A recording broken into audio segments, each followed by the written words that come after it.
What's up, everyone? Welcome back to the channel. 我是悟空. I got my buddy here. He's been studying Chinese with me for a few months. He has a few questions. We're going to do a Q&A for you. Yeah, what's up, guys? My name is Josh. Like Kyle said, I've been studying for a couple of months now, and I got some stuff that I'm interested in asking him, and hopefully y'all are interested in the same things. You were in Asia before, right? I was, yeah. I play music professionally on cruise ships. So that's when you found Mandarin then, right? Yeah. Cool, man. Yeah. Nice. What about Chinese do you think has been the most difficult for you so far to learn?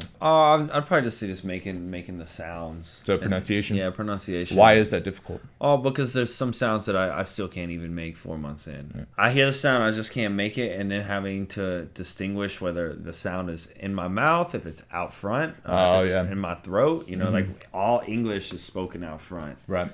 You know. Nice. So let's get into it. Why of every language in the world you choose Mandarin? Yeah. You know, Mandarin kind of found me as well when I was in college. I had a lot of foreign exchange friends. I ended up going to China in 2013 and was there for a month and couldn't talk to anybody. Yeah. What was that like? Not being able to express yourself at all? Well, yeah. The first time I went, I was like, I never even thought of studying the language. I was kind of like a tourist. Yeah. So there was like that honeymoon phase for the first 2 weeks, you know. But then after that, I got kind of mentally exhausted, maybe on the third week. But the first 2 weeks, I was like, you know, bright-eyed like a kid in a candy store, man. You know, it was amazing. I've been studying for a couple months and I've been watching a lot of YouTube videos and come across like a lot of different Chinese dialects. That's something I wasn't aware of. Is there any specific Chinese dialect that you can speak? Do you know any? Yeah.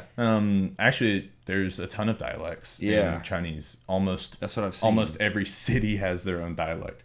I love Shanghai. It's my favorite city. It's the first city I went to when I was in China. And I really do like the way that the local dialect in Shanghai sounds. 没人用这玩意儿，你哪让我用过？操，那没球用。就用自己不行呀。 So it's called Shanghainese. I can speak a little bit if you want. Maybe I could try. Yeah, no, I'm not a Shanghainese expert. I only know one sentence. 农经做顾的开心吧。 And now do it in Mandarin Chinese. 你今天过得怎么样? Yeah. Yeah. It's kind of funny. Okay. You been studying Mandarin for about 8 years? Yeah. I know that you've lived in China. Yeah. What took you over there? I went over there for a job. I went over there to teach English, to have the environment to learn the language. I studied in America for about 3 years. It was really just like a experience and an opportunity to take me over there and further my studies. Were you pretty confident with your Mandarin? Oh man, that's a good question.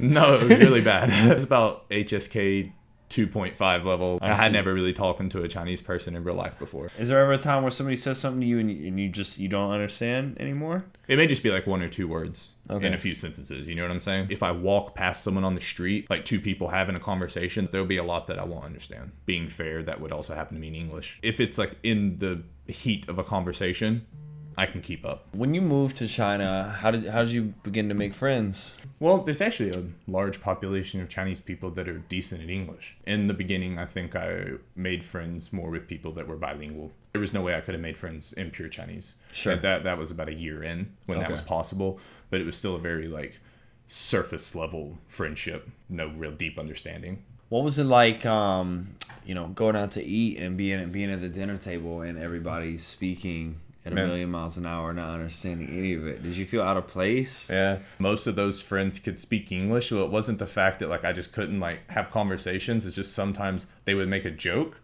and then everybody would break out in Chinese. I was like, wait, I was just in that conversation. Like riding the waves. When English comes back around on the table, and get your opinions out. It's like a ebb and flow. It's funny you say that because I have an ex-girlfriend who's Norwegian, and I went and visited her in Norway for a month. What language did they speak in? Norwegian. Norwegian. Okay. Yeah, and they're all native English speakers, but that same thing would happen. Somebody would make a joke in Norwegian, and that's it. It's over. It's over. Yeah. It's over, and I would just be like, English, please. Yeah, English. What was it like the first time a girl spoke dirty Chinese to you? Obviously, when you're out there, you were learning. I assume that there were some mistakes that happened upon speaking and listening. You know, many mistakes. Give us an embarrassing moment. An embarrassing moment. Yeah. The most embarrassing moment, as I went over there thinking I was like hot stuff. Yeah. Right? I was like, I'm an HSK3. I got this. Right? I can ask for like a ice water. You know what I'm saying? Like a perfectionist at heart. So I don't like to be wrong. I hate being wrong. Asking for ice water. Yeah, I asked for ice water.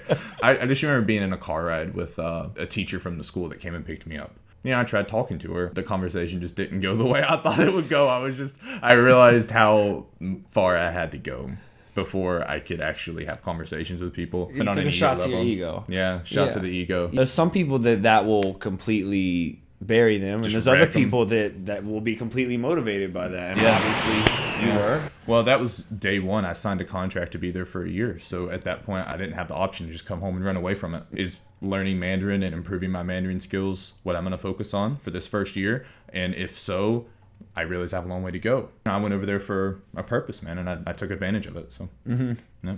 I see. Cool. What's your favorite and least favorite thing about living in China, and why? I like how everything is so accessible over there. The mass transit, subways, taxis, high-speed trains, airplanes, bouncing around different countries in Southeast Asia, or just getting around in the city that you're living in. It's very convenient.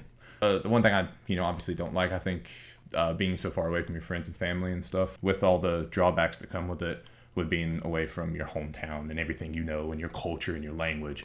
I'd definitely say it's worth it. Yeah. I can't wait to get back. So when we go to China, how long do you want to stay? Like a few months, or like are you gonna go to the year? I'm gonna try a year. You're gonna do a year? I'm gonna try a year. I don't think anything can be done justice with just a couple months. So what are you gonna do? Are you gonna get a job there, or no?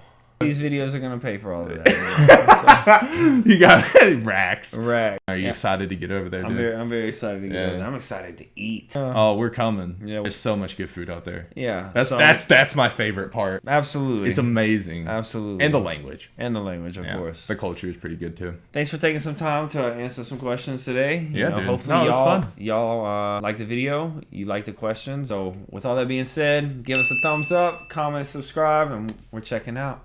再见。再见。